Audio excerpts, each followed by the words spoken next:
Hey guys, here's the answer video for number 7, 8, and 9. Remember, fast forward to any part of this to go over the problems you missed. If you got the problem right and you understand it, you don't have to watch the video for that part.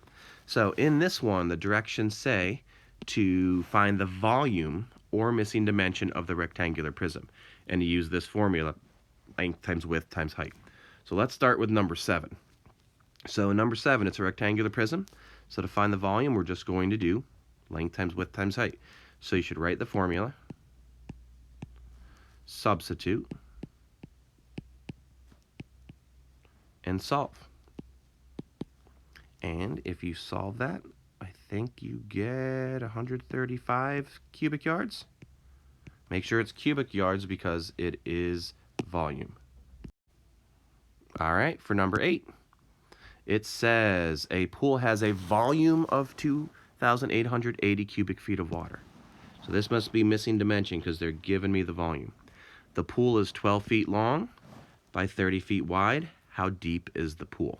So let's start with the formula. Volume is length times width times height. Now we'll substitute. The volume is 2,880. And the pool is 12 feet long, so 12 is the L.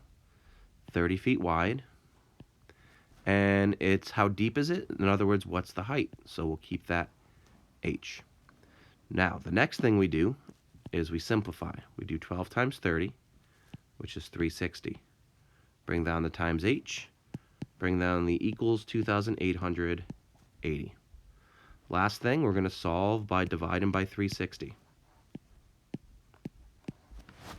Okay, so you have that equation, and you should have 2,880 divided by 360 is 8. So that means it is 8 feet. The height is 8 feet. Remember, missing dimension, it's not square feet, it's not cubic feet, it's just feet.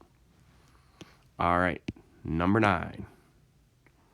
So this one, just regular volume. Volume is length times width times height.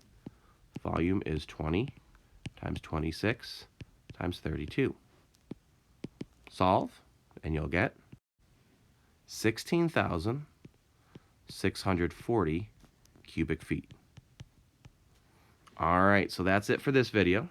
So remember, you can rewind it and go back and watch any part that you need to see, and make sure you make all corrections for 7 through 9. Thanks for watching.